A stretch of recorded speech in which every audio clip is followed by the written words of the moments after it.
Olá, hoje iniciaremos nossa última semana e falaremos sobre estrutura de repetição. Muitos dos problemas que resolvemos no dia a dia são feitos em uma sequência de passos repetidos. Por exemplo, para abrir um cofre, a gente tem que girar 10 vezes.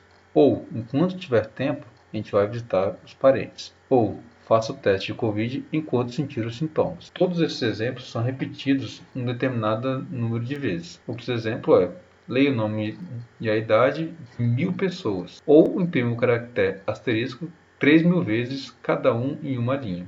Assim, a gente vê que, se a gente quiser fazer essas operações repetidas vezes, uma de cada vez, escrever uma linha de código para cada vez que tivermos que repetir a operação, vai ser muito complicado, vai ser muito oneroso. Então a gente tem as estruturas de repetições que são utilizadas para quando um trecho de algoritmo precisa ser repetido uma ou mais vezes. Esse número de repetições pode ser fixo ou atrelado a uma condição ou alguma variável. A gente chama essas estruturas como laços, ou loops no inglês. E a gente vai estudar três tipos de laço: o for, o while e o do while. As repetições podem ser apresentadas nesse diagrama de fluxo.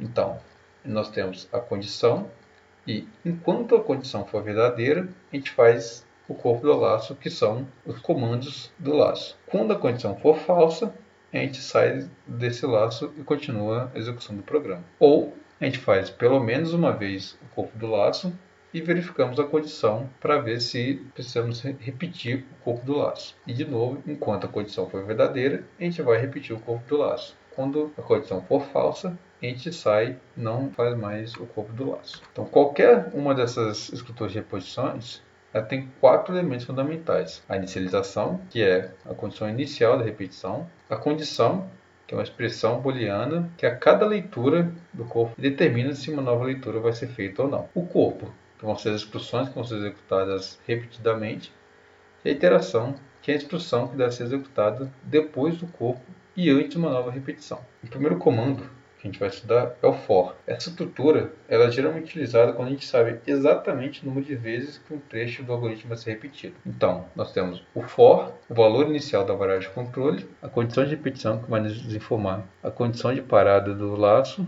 e o incremento ou decremento da variável de controle. Depois disso, nós temos o bloco de comando a ser repetido. Então, temos 3 formas para escrever no for. O primeiro é declarar uma variável fora do laço de repetição, inicializar lá dentro, então, nesse caso, int igual a 1, e fazer a estrutura do for. Primeiro, a estrutura de parada, a condição de parada nesse caso é enquanto o índice for menor ou igual que 20, e o incremento, que vai ser sempre incrementado de 1 em 1 toda vez que o comando console.writeLine for executado. Aqui nós executaremos esse comando 20 vezes, sempre mostrando o valor de índice. Então, ao invés de declararmos a variável int fora do laço, nós colocamos ela dentro do laço para que ela seja inicializada. E percebam que nesses dois primeiros exemplos não temos chaves. Da mesma forma que um if, quando um for tiver apenas um comando, a gente pode omitir as chaves. Mas se quisermos colocar as chaves também, não tem problema, a gente pode colocar e vai acontecer exatamente do mesmo jeito. Podemos utilizar o for para fazer somas. Então, por exemplo, a gente pode querer somar várias vezes os valores que o usuário digitar no teclado. Aqui a gente vai declarar a variável soma fora do for igual a zero, e toda vez que lermos um valor, nós vamos atualizar o valor de soma com o valor que a gente digitou. E todas as vezes que a gente digitar um número, vamos somar.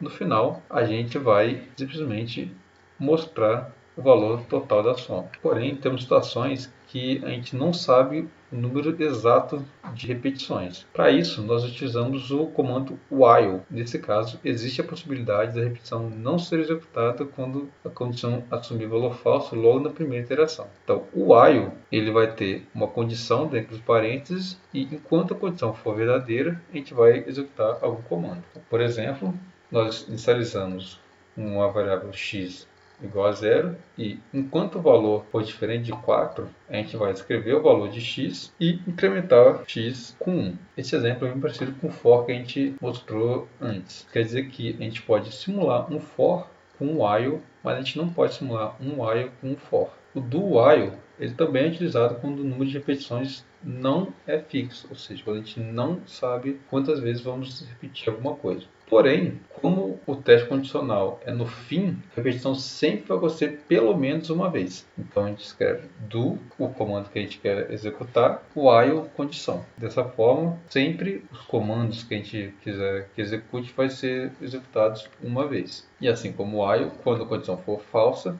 a gente termina no laço. Um exemplo é do while. Então, neste caso, a gente vai com certeza executar o console.writeLine de x igual a x mais 1 uma vez e depois vamos fazer a verificação se x for diferente de 4.